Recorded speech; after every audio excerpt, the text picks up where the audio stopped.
अल्लाह उस शख्स को हिदायत नहीं देता जो हद से गुजरने वाला है, बड़ा झूठा है। फिर उससे बढ़कर जालिम कौन जो अल्लाह पर झूठ बोले और सच्ची बात जब उसके पास पहुंच जाए तो उसे झुठलाए।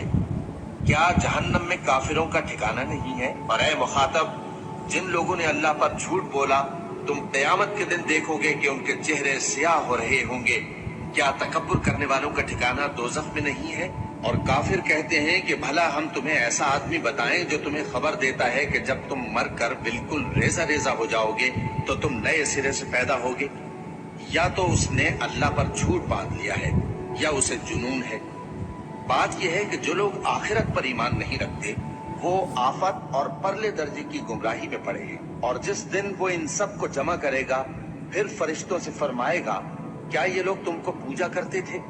वो कहेंगे, तू पाक है, तू ही हमारा दोस्त है, न कि ये, बल्कि ये